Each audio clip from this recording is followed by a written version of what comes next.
I was talking about sustainability when things were going too slow, nothing was Yep. happening. You went from a sustainability of like when we go too fast, when we're Yep. pushing, and that's not sustainable. So it's like, that's a great topic to talk about. Like too fast, too slow, no Yeah. good. Somewhere in the Yeah. middle, which we always say, that right balance, that right Yeah. homeostasis, that right dynamics is Yeah. the right balance to go. And how do you maintain that without pushing yourself over the edge and your health deteriorates? Or when you're not pushing hard enough and there's no Yeah. excitement and there's just like Yeah. boredom, and then you Yeah. have regret because life goes by you like that, and you realize like, man, what the hell did I Yeah. do the last 10 years? So it's such a great Yeah. topic.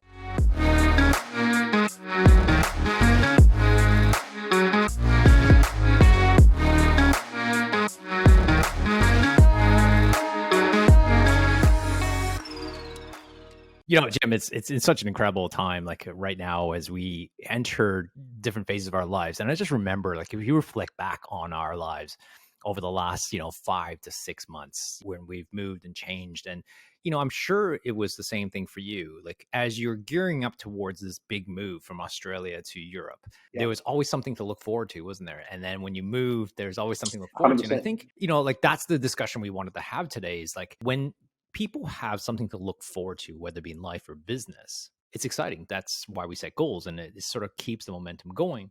But there's always Yeah. periods of winter, right? Winter as not the Yeah. season, but the Yeah. winter of our lives or in business, where things kind of slow down. You kind of lose track of what you're doing, why you're doing it. Well, let's face it, I was probably in winter for like 2 years in Australia. That's hence Yeah. the move in Yeah. the first In place. the lead up. Yeah. Yeah. And I think, you mentioned about this topic that we wanted to talk about is sustainability. And thank God it's not about Yeah. environmental, not because I don't care about the environment. Let's be clear before I get canceled.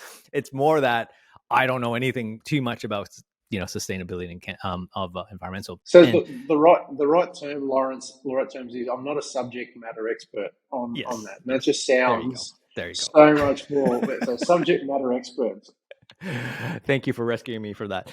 And I think it's so That's all important right. because, we are talking about life and business, and, maintaining and to have the sustainability of having a great life, a great business Yeah. is such an important element that no one talks about. Everybody talks about Yeah. the hack.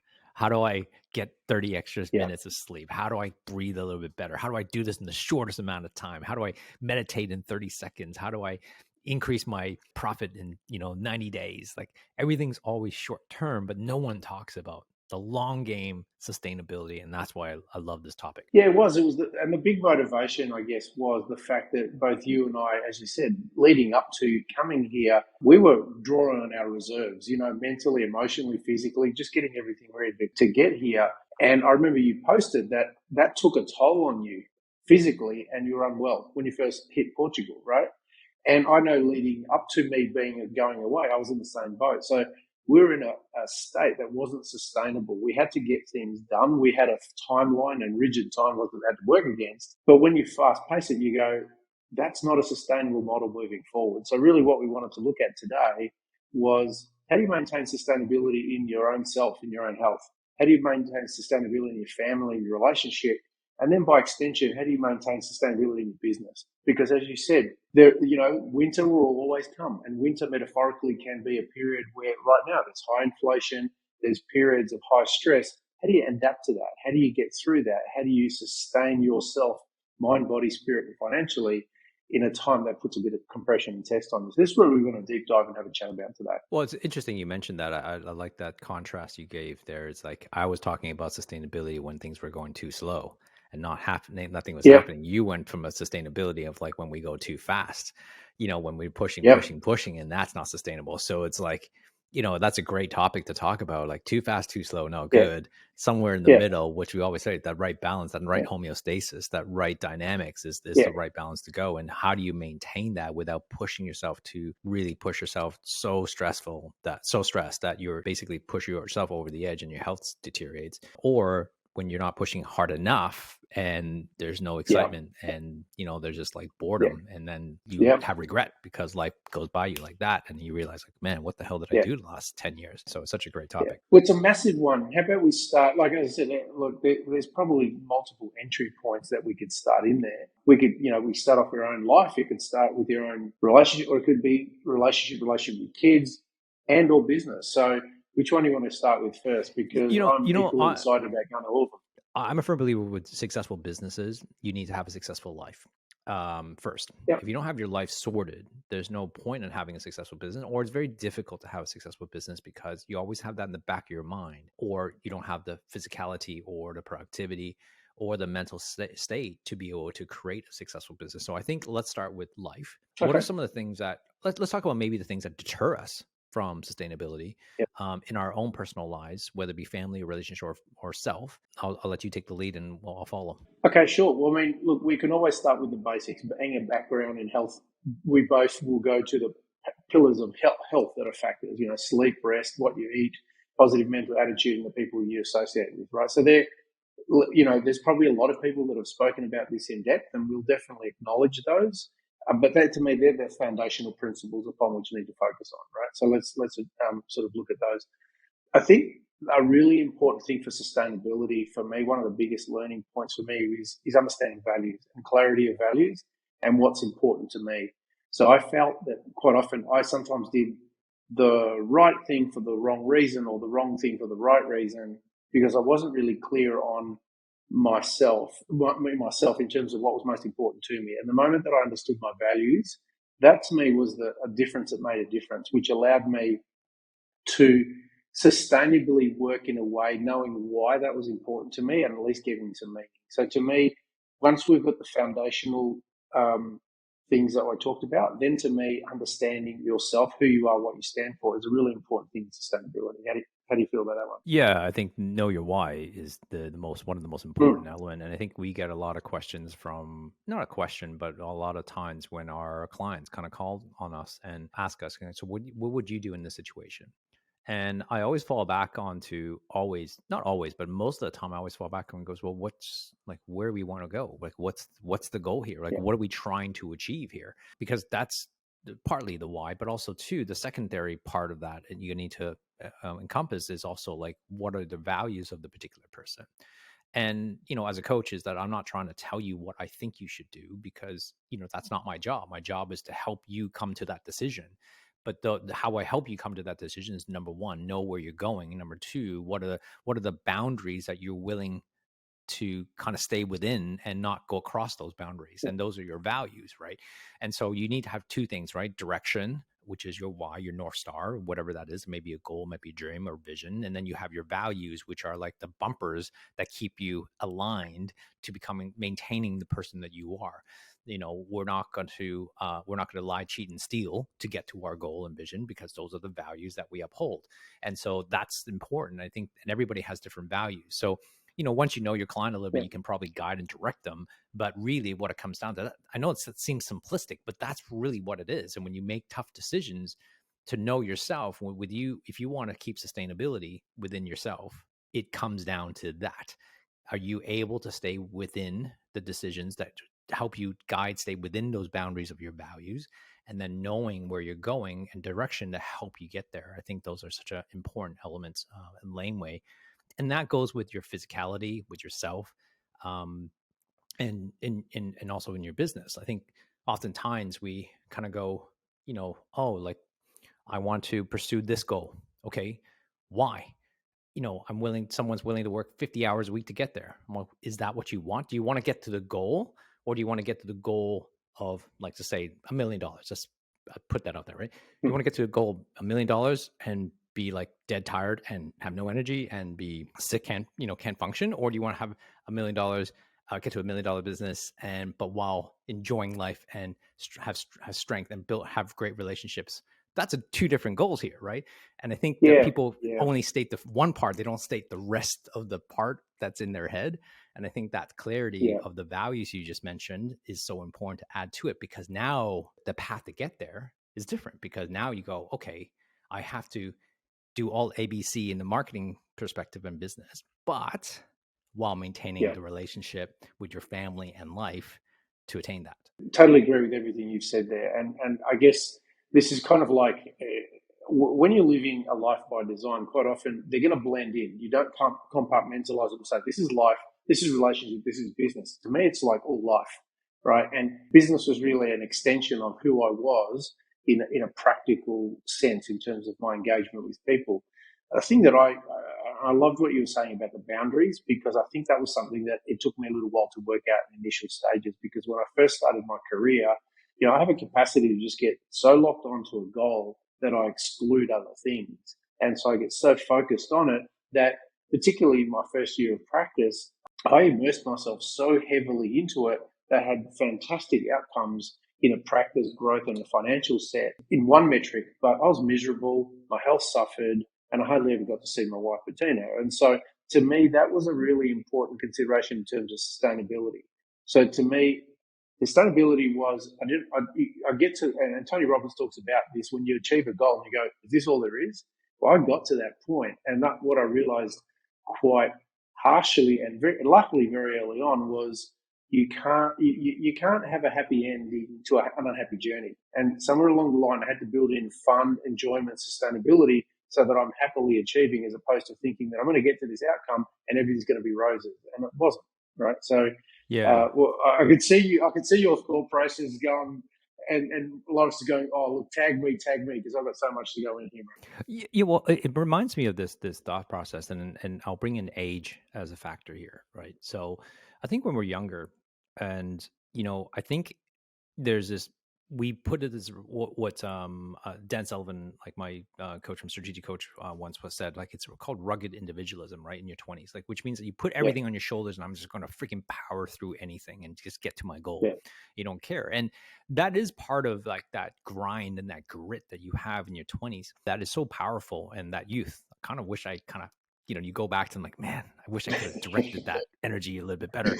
um if only I could have if used that only, for yeah, good if rather than only, evil. if yeah. Well, I was in school for most of those years. I didn't graduate till 27, so it was all grind from that. But I mean, you kind of wish you took that, harnessed that energy and potential energy, and directed it to kinetic energy in a more useful way. But it's always in hindsight. But the thing is as you get older in your 30s, you start recognizing like, oh man, like I can't do this for a long time. This is what causes sustainability. If there's a part like when you switch around, I don't know, my estimation, probably around your 30, 33, where you start realizing like, man, this is a grind. and people are like, oh, you Yeah, got to work hard. Yeah. In your 20s, you can grit it out. But there's a point in your life where you're going, I don't know if this is sustainable. Like, I yeah, don't know if I want to yeah, grind this out yeah, till yeah, into my 30s, into yeah, my 40s. And so this is where you start leveraging teams, leveraging people and how getting yeah, other people on board in your mission. Right. And then in your 40s, you kind of work out the kinks in terms of what matters to you. I guess my point was, I think as we get older, I don't, it's maybe it's wisdom, maybe it's about different aspect of what we're trying to achieve. But I feel like what we end up doing is that 20-year-old grind, is unsustainable for long term. Like I'm sure some people do it, but it's a very small percentage. I think people start realizing like, is you start calculating, is this worth it? And I'm trying mm, when you were talking, I'm trying to think like, why is that? And I don't know. I don't know if you agree with me on this, but I feel like in your 20s, you feel like you can live forever. It's like, whatever, like, mm, I got so much life left. And this is why, from a yeah, financial person, as you would, I'm sure you yeah. see this all the time. It's like, I don't need to worry about retirement. I don't need to worry, because that's me. I don't need to worry about saving and I'm investing and bulletproof. stuff. Like, I'm bulletproof. yeah, I'm Yeah, both. Look, a lot of money. Look at how much I can generate. I can yeah, worry about that later, right? And you push yeah, it down the road. yeah, And this is what we do with health. This is what we do with money. This is what we do in investing. We just push it down the road because we'll get to it when we can. But when you start shifting in your 30s, and especially when we got into my 40s, when you go, oh, time is limited, right? And I start realizing like body doesn't respond the way it used to. I can't just go eat yeah, like, yeah. a couple of cheeseburgers and, sugar pump my body for a few days. Like I Mm, can't do that. Like not literally went away for 4 days, and it's like, oh, I'm feeling it. Like my body is feeling that, yeah, whereas in my 20s, whatever, I can do that for weeks and not feel a yeah, thing. yeah. And It's different. I think that mindset around like how much time we actually have change. So therefore, all of a sudden, like your priorities start to change. And yeah, so I'd love for you to comment on that thought, even just the Yeah, youth yeah. and That was definitely my journey as well. In my 20s, it was like indefatigable. It was like, man, I just again, but I just keep going. And it's really funny because right now, both our boys, well, we're not boys, they're men. They're 26 and 22. Our sons are visiting and staying with us.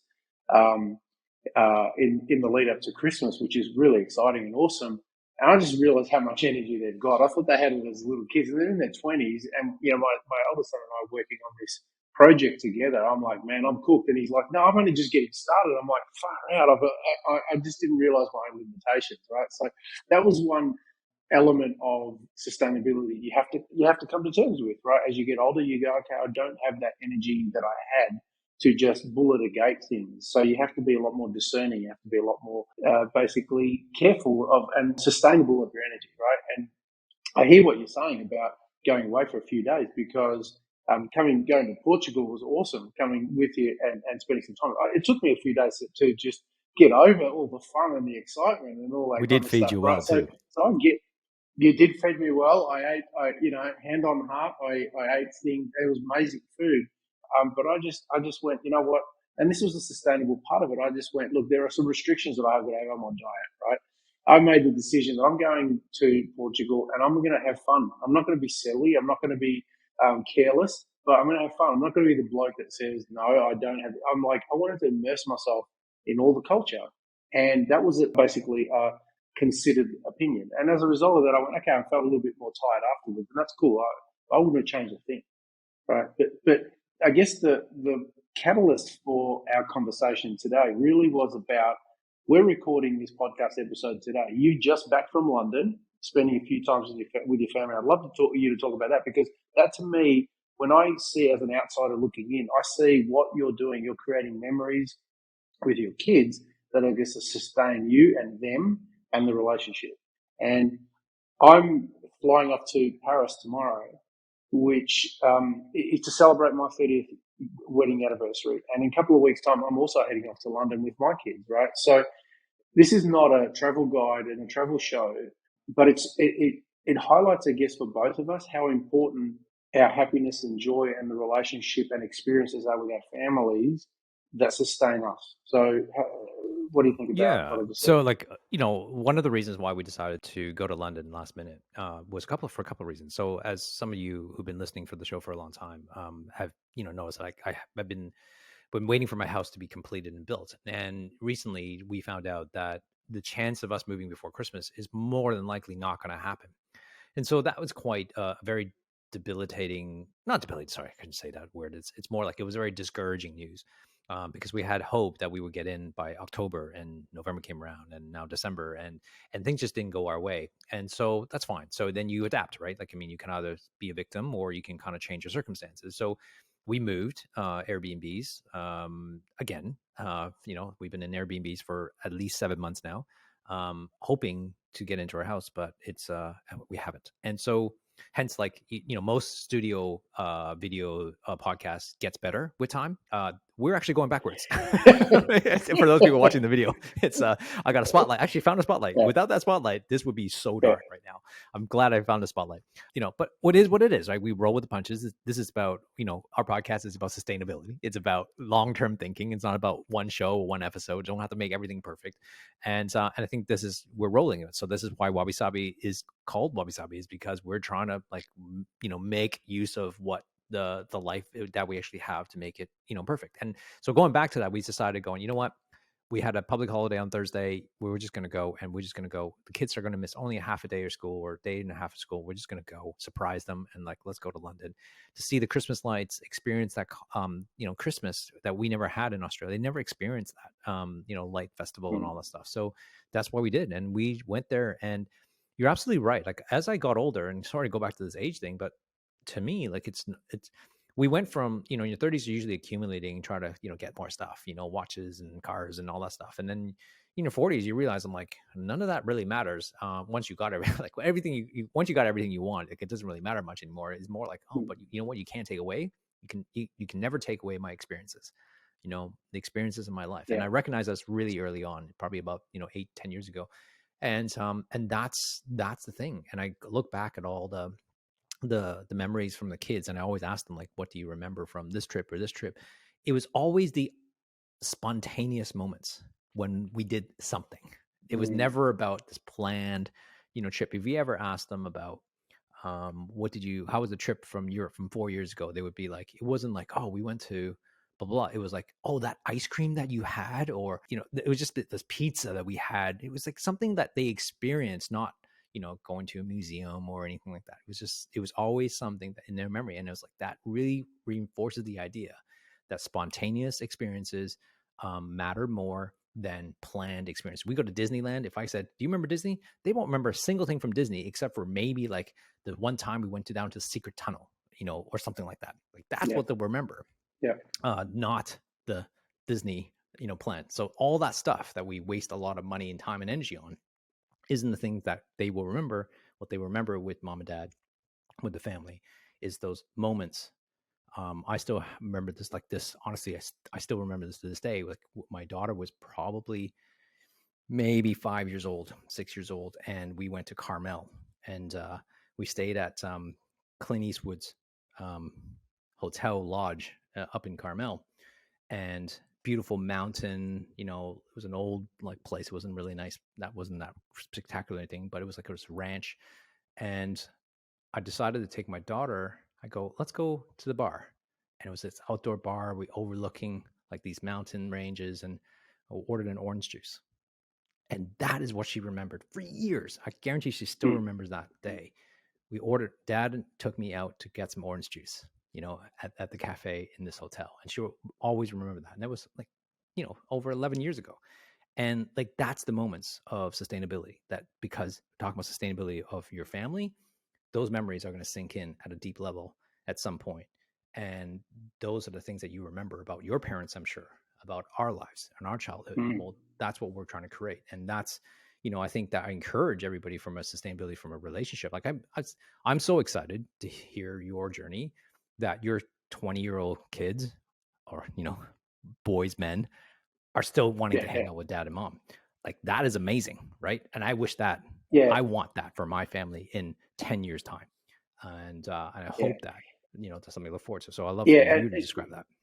Thank you. Yeah, look, it is. It's actually really interesting because when I sit back and reflect, I sit in gratitude because I'm celebrating 30 years of marriage to a person who I still love, and we are still in love, very much so, and who we've supported each other through the highs and lows. Right? So that's what I mean by sustainability, because it's not always rosy. There are going to be challenges. There are going to be hard times, and I think the sustainability part of it was we were always committed to each other and to our vision, and we always we were committed hook, line, and sinker to our kids, and so, but not at the expense or the detriment of us as well. So we fundamentally always still nurtured that and sustained the relationship. So that was always a part of it. So there's sustaining the relationship. I was also very clear that I couldn't expect that, once my kids were 18, I was going to parachute into that and have this great relationship with them if I didn't plant the seeds early on.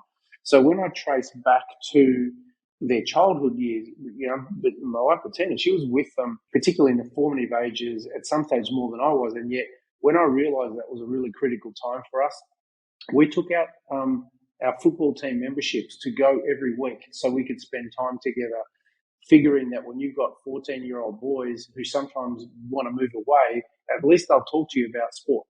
They'll talk about football. So we kept the conversation, the dialogue going. So they were always really important process. And we always took an interest in the things that they did. So Bettina jokingly said, look, she was fluent and articulated so many of the boys' interests, not because it was of interest to her, but it was interest to them.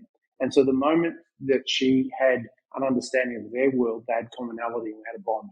So for me, sustainability was not isolating and living separations. It was actually finding ways to maintain continuity in the relationship with give and take. And that's been in part how we've gone about that. That's really beautiful, man. And because I want to commend you guys, you and Bettina, to do that, doing that, because, I gotta admit, like I'll be the voice for people, listeners. That's really, really hard to do. Taking an Mm. interest in your kids. I mean, of course, society tells us that we should, right? And I get that.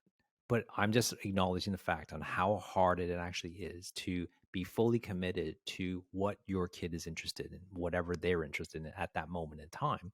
Because Yeah. as adults, I mean, I got to be honest, like being interested in Pokemon is really hard, right? Do you know what I mean? Like Yeah, it's like, you yeah, got other things to be, because especially in this world that we live in, the social yeah, media world, and we got so many things that we're interested in that we can't even spend enough time to do our own interest, and then to sacrifice that, and then to be interested in something that you have no interest in whatsoever most of the time, to yeah, get, and also be genuinely, intentionally, you know, put that energy forward to play the long game, right? yeah. So that your Well, sons yeah, or daughters can yeah, spend time with you 10 years from now. It's like, it's not like that immediate feedback. It's so like, I'm just saying like how amazing that is. I want to, thank you. congratulate you on Thank creating you. that life. And I think that but it has to be, it was intentional. And it's difficult, but yet, it's so important. Yeah, you know what, Lawrence? Thank you. That means a lot. When I'm hearing someone say that, I know I internally reference so much, but when I sometimes hear someone go, "Hey, man, you have this incredible situation," it just drops in at another level as well. So thank you for that. It means a lot to me.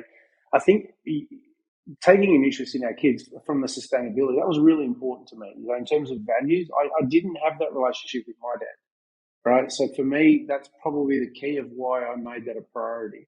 I wanted to break the cycle and go, I get it, right? I totally get it. And because look, my dad had to work exceptionally hard because of circumstances, and I worked hard, but I got to a point where I had choice, and my choice was I'm gonna actually spend time with my kids.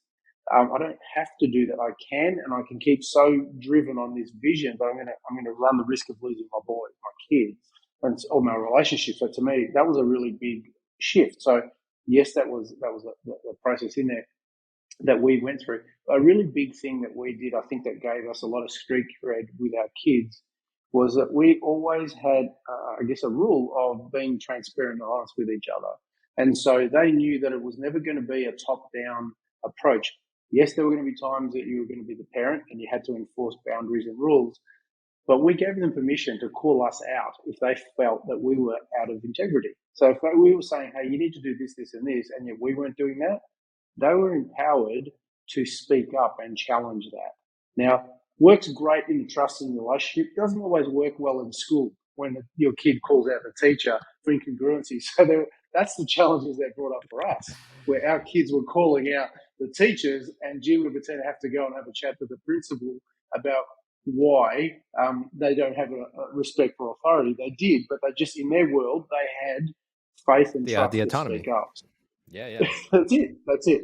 So Yeah. it's basically double edged, right? So it's you got to give and take, and we knew that for us, we held a vision of the adults that we wanted our sons to have in the relationship we wanted. Pretty much like you said about having a goal, we were really clear from the outset, and we did whatever it took to ensure that it was protected, it was cherished, it was honoured, and it was sustained. Yeah, I mean, more sustainability of goals, it's hard. Yeah, It's hard work, and I think that we want to put some acknowledgement on that. It's like, it's not easy. It's not meant to be easy. yeah, All of us have goals. We all have ambitions. We all have, desires of the yeah, life we want to create. But you got to have the sustainability and the willpower and drive to be able to make sure that you do whatever it takes to get there, within the boundaries of yeah, your values, as we spoke to earlier. And I think that yeah, I think that this, because of the technological world that we live in, everything's so fast paced, we expect things to happen a lot faster than it actually does. And we have lost patience, I find, and mm, hence, like, mm, we lost the sustainability of that because we want things done now. I see a lot of people want their business to be successful like yesterday. And it's like, it doesn't work that way. See, the problem is we know, logically know, right? We logically know that, hey, when patients come in, that takes time to heal. When you ask for help for business, it's going to take time. You want to change a culture in your business, it takes time. You want to get better at a sport, it takes time. You want to learn a language, it takes a lot of time. it And takes a lot of time. Every you day want anything done in practicing, Europe, still feeling like a yeah, you want anything done in it Europe, takes time. It takes that time. takes years. And so, like, but you have to have that resiliency. You have to have that patience to really, hold true to the true north of what you're trying to achieve. Be patient and to be adaptable. But I just want to acknowledge the fact that, sustainability is not easy. And I think that if you don't, and this is why, going back to our why, if you don't know your why, you're going to lose hope, you're going to lose passion, you're going to lose purpose, you're going to lose that drive, and you probably get steered off course, forgetting like why you're doing this in the first place.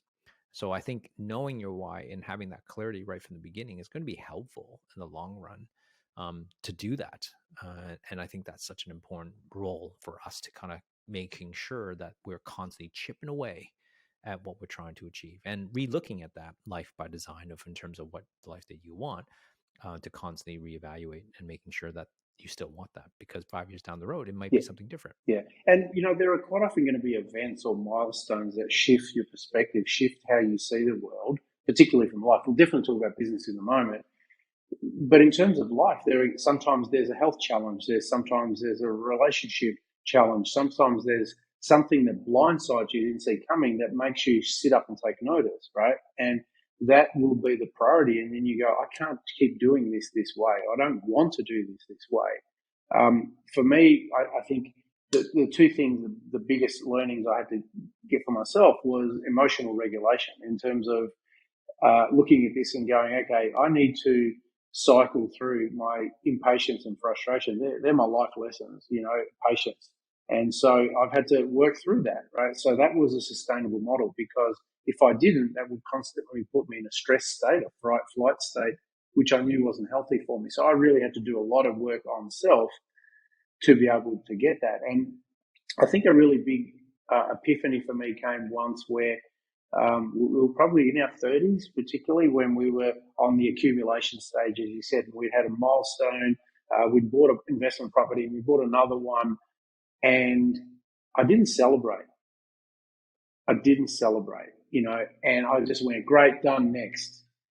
And I remember Bettina at the time going, hey, listen here, buddy, we need to have a chat, because achieving for achieving's sake is not sustainable. This can't keep going on. There has to be a purpose and a reason for this. And we've got to celebrate this and find out why we're doing it. Otherwise, this is not fun. And I had to really realize that, because, so to me, sustainability was building in fun, was realizing that I don't want to get to my 80s and have stockpiled everything devoid of experiences when I can't get out there and do those things. So right now it was about sustainably looking after things, as in Aristotle says, plan for tomorrow and live for today.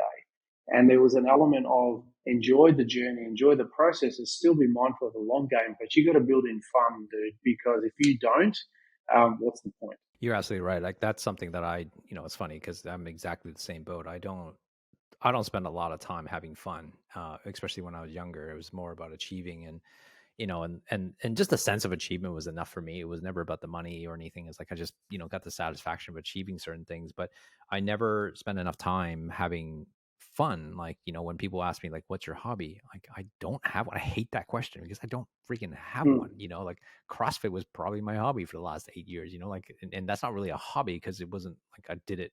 Because I did it because I want to get fit. Like I didn't have a hobby, and really kind of came down to I'm like, oh well, traveling was my hobby in a way. I traveled a lot, and that was my fun side, but I didn't have a mm, particular hobby per se. I don't think that's wrong. I'm just going through my process of how I identify things. But I realized that a lot of my things were always geared towards work in my 30s and even actually in my yeah, 40s. It was always towards, it's had to be singular, not singular focus, but like singular directional, which means like it was always something to finding ways of growing a business and growing and getting better. Not that there was anything wrong with that. Actually, my hobbies were actually just listening to podcasts and developing myself and getting yeah, better each time, which I don't regret. But there was not.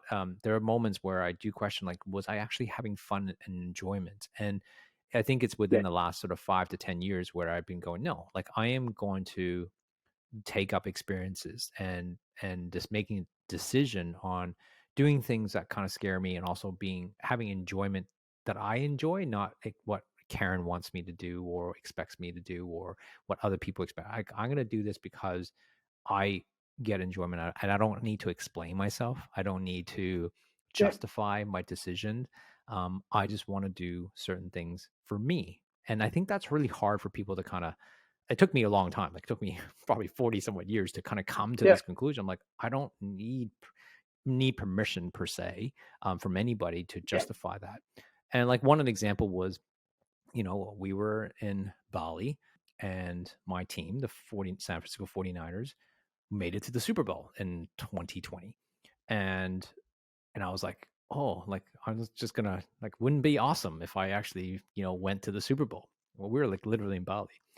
And in a way, like let's face it, we do have to ask permission from our wives when we do make decisions like that. So I just kind of happened to like 100%, just said it 100%. out Yeah. loud. And she goes, "Well, what's stopping you?" And as soon as she said that, like that, it was instant confirmation that she gave me a slight opening to me to go, because usually it's an That's all immediate you no. need. That's all I needed. I'm Yeah, like, yeah, boom, boom, yeah, boom. Here's the tickets. I'm like, that's expensive, but it's like a once in a lifetime.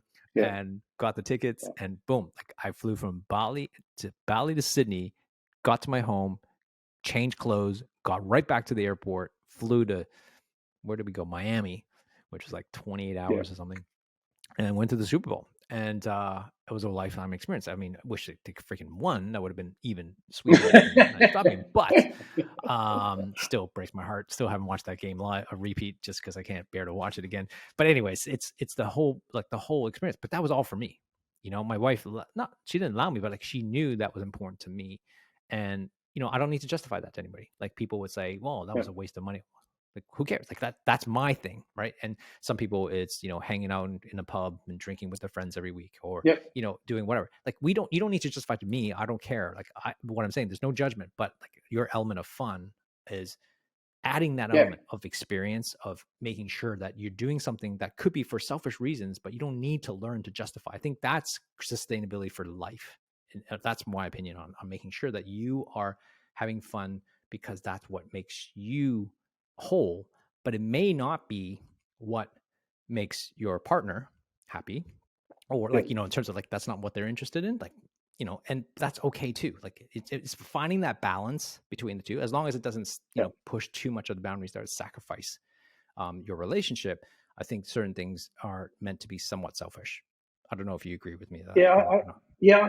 I think what I'm taking out of that is there are certain things that sustain you that really make your heart sing and fuel your soul, and they're not always going to be rational. They're not always going to be logical. You just know that you know that you know that hey, this is really cool. This is really important to me, and you do them, and it fuels you. Like we're heading off to watch Hamilton, the play in London in 3 weeks, and it's a lot of money. And yet, why am I doing everything that I do? It's to have these wonderful experiences with my family that when I'm in my late phases of my life, when I can't do this anymore, I can look back and then go, what a great time I had. To me, that's the legacy, that's the joy. They're the golden moments that I want to invest in, that no one could take away from me.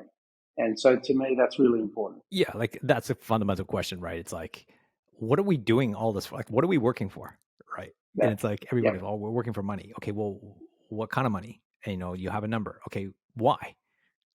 Like to do what? And it's like so that I can enjoy life. Okay, when?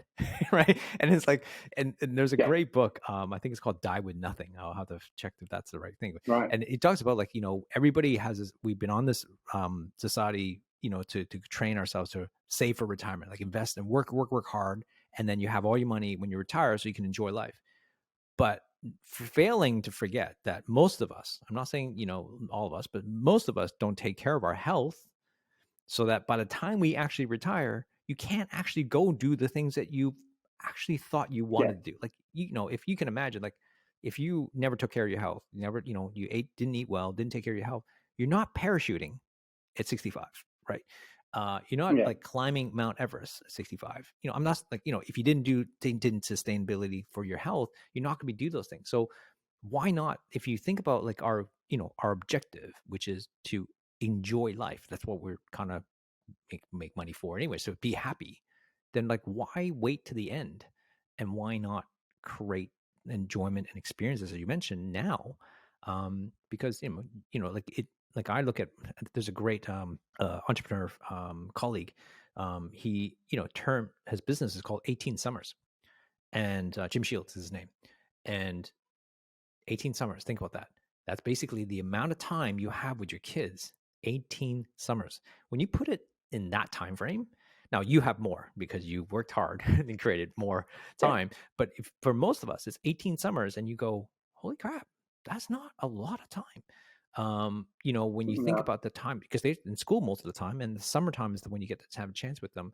18 summers, you waste it and blink of an eye. We all know this as parents. Like they grow up so fast, and they're growing up in front of my eyes, and it's you don't get that time back. And that's the thing Mm. that that's why you're doing all those things now, is to create those experience and once in a lifetime things, like going to the Super Bowl with my team is playing. I don't know when, like the last time they made it super, like, it doesn't happen very often, right, in your lifetime, that you can actually have the time, affordability, and the flexibility to go do something like that. It's not, when I calculate all of that, I'm like, no, hell, I'm going. If I got permission to go, I'm going.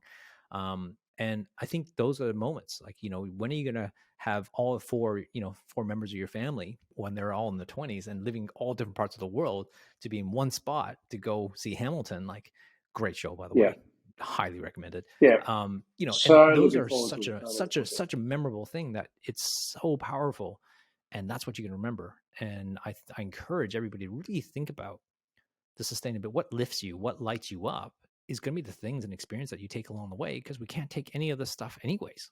You can't take away you Yeah. can't take money Yeah. with you. We know when we're passed on. So Yeah.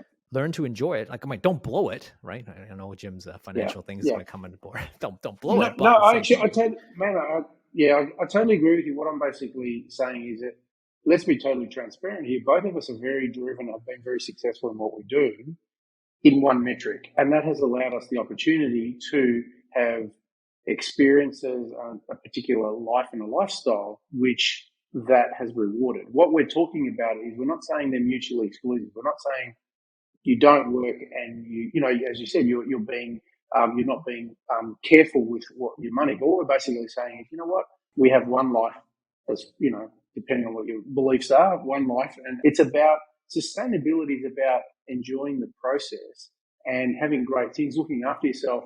Because even the concept, funny, you might talk about it. This concept of retirement is a hazy area as well. Because when people are doing things that they love doing and they sustain, they technically don't retire, right? You've got people in their 80s who are still productive, doing great things, who have found a way to balance contribution, life, work, travel, everything, nurturing. So it's a model, sustainable model of life, really. So that's why I don't want to compartmentalize it. What yes. you and I are talking about is through our own learnings that if you just focus on one specific metric and one metric only, it's going to be at the exclusion of others. And you might get to it where you go, you may not, you might go, hey, I live a totally fulfilled life. Yet what we're saying is the experience has taught us that just focusing on one metric and one metric alone robs us of the potential experiences that are out there. So if you structure things in such a way that you can happily achieve those things, it creates a wonderful, rich life,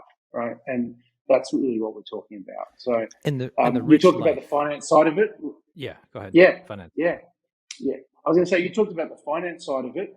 We can talk. We can transition into the business side of it as well too, in terms of what a rich life would look like. So do you want to talk about from a business how we build sustainability in a business Sure. Oh, I just to want be to able make the to one make comment, that which is happen? the rich life is defined by you guys. It's not defined by any of us. Like, I'm only using my examples of all those things that I've done or doing, or it's more like that's what matters to me. But what I'm saying is that you Yeah. can define whatever that is. Like, for some of my friends, is like buying a McLaren or buying a Ferrari, whatever. Like, if that thrills you or that fulfills you, awesome. Like, I encourage that, right? So how do we attain that? Well, we need that. We need to run a business, a successful business, to kind of create that lifestyle. And for me, like, my whole thing is like, for my businesses, it's about helping people build profitable businesses and freedom practices, right? Because for me, it's those two things. We earn a profit not for money's sake, but earn a profit so you can use that profit to drive your mission, right? And I think that's important, because I think most of our my clients are driven by a purpose. And it's relevant what those purpose is, because it could be very personal. It doesn't really matter to me, as long as but you need to create a profit so that you can drive that mission. And more importantly, everybody wants to have freedom. And freedom, what I mean by it, is time. And it's like, we want to work hard so that we can create that leverage, so we can actually go in and use that leverage of profit to enjoy the life and create that life that we want. I think sustainability, but we only can do that if you have a sustainable business. And that's just how the transition I want to make. So Mm-hmm. sustainable business, I think, requires for you, number one, have a long game. I think it's really important to know like what the long game is. But here's the challenge. I think that's what I wanted to mention earlier, which is we often kind of make goals and of what we're trying to achieve in the perfect environment, and we never think about or add in the environment that there's all these black swan events that actually does that happens. Yeah. Now I know no one could predicted COVID, no one could have predicted a whole bunch of things, but no one could predict a whole bunch of things either. Like, sorry, the amount of times, I hate this term by the way, like the amount of times when the government, says, "Oh, this flood is the 1 in 100 year flood." It's like, Yeah. okay, that was last year, and this year's like, no, this is the 1 in 100 flood again, and that happens like 3 times in a row. Like, it's like drives me Come crazy to like, on. Yeah. because Yeah. and those are the moments. It's not the flood but these moments, financial ups and downs, these turmoils, inflations, recessions, all the stuff. Like these things, there's always going to be something that's happening. If we constantly build our goals and business, I think sustainability isn't about building a business in the perfect environment when everything's in a vacuum, when everything's working perfectly. No. When you have the perfect team, when you have the perfect, environment and all these people, non-inflationary environment, all that stuff. Sure, you can have the perfect goal, but you need to. I think what's smarter is build a goal in unsustainable market when things are constantly challenging and constantly changing.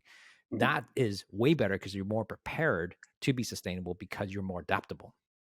Comment on that? I totally agree with you. I think that's the reality is business is like can be brutal, right? It's not linear. There are always factors outside of your control that you can't anticipate. You can plan for contingencies, but sometimes the contingencies go outside the double white lines, and you didn't even expect those to happen. So I think that's an important consideration. I think there's a couple of things in sustainability in business I think is really important. Number one is obviously we talked about health. So we talked about your happiness in the business and your sustainability. So if you're not finding joy in what you're doing, you're not really going to be either you're going to be in it and hate every second of it, or you're going to go, look, I'm out, or you're going to be miserable in there and you're going to be grumpy to all those people around you. So I don't think that's sustainable for you and your team. So that's one thing. Sustainability in terms of your clients are also another important consideration too, because you may be very dependent on one client.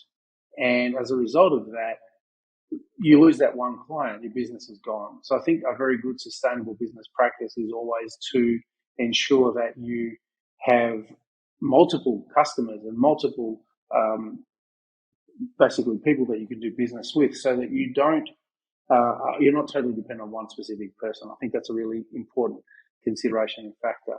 And the last thing that I would say, really from a financial buffer point of view, is having this sustainability of creating buffers in your business to absorb these once in 100 year events or one in a consecutive 100 year events that you talk about. I remember when we were practicing in the country that the farmers really had this exceptionally well because they would have they have this bumper year of crop and it'd be like 5 times their normal size. And some farmers would go out there and buy the new tractor, the new header, a whole lot of machine. And then the next year and the year after, they'll be in drought. They'll have no income.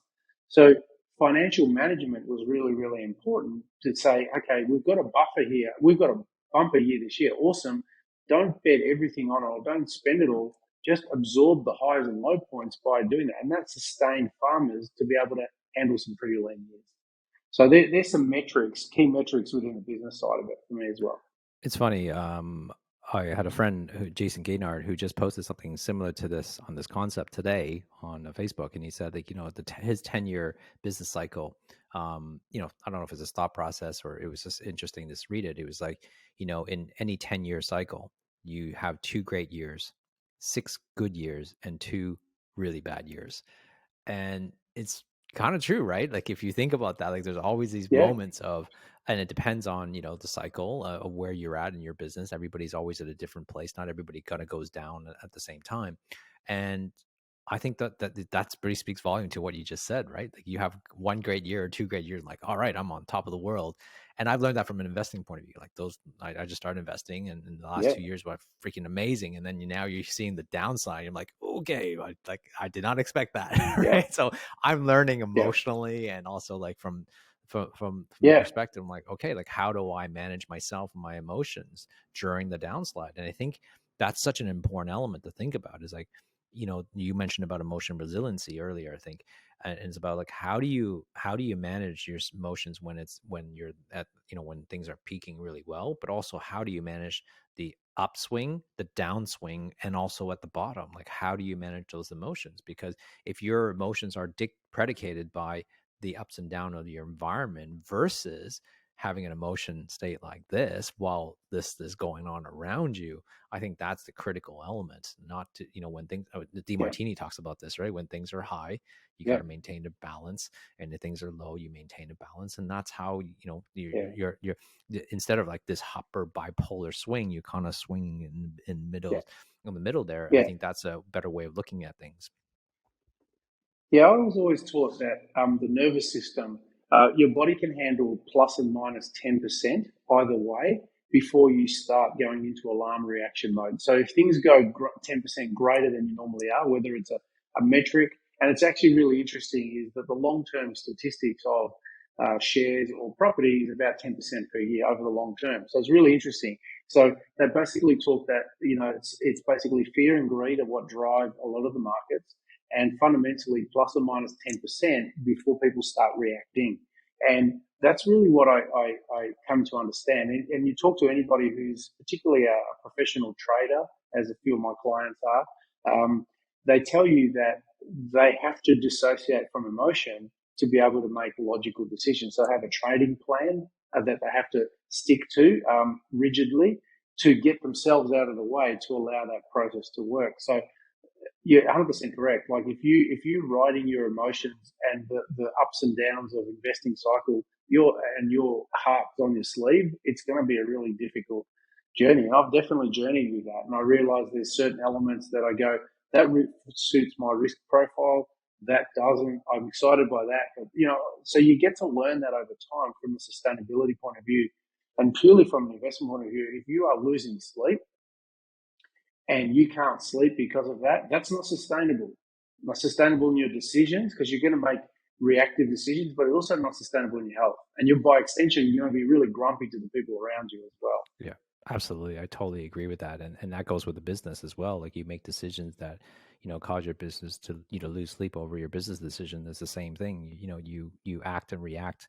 And you got to think about, if you want to create sustainability in your business, you have to think long term. You have to project what the future is going to hold. Now, let's be very clear. No one has a crystal ball. No one can see the future. No one can, and it's not really wise to follow, people's prediction of the future, but you do have to kind of read between the lines and understand your business and your, the target audience that you're going through in the business environment. You need to understand those environments so that you can actually learn to kind of just stay ahead of the curve, right? And I don't surf, but Mhm. imagine like surfing, it's like you got to ride the wave, and then how you ride the wave, you just got to just be in front of it, right? You don't have to be like Yeah, totally, way off in front. You just need to be just in front of it. And I think that's, you got to be up to date in your knowledge of the environment around you, your business cycles, where you're at, and just staying on top of the materials that surround yourself to understand what is happening so you can ride the wave along the way, no matter how choppy the waters get.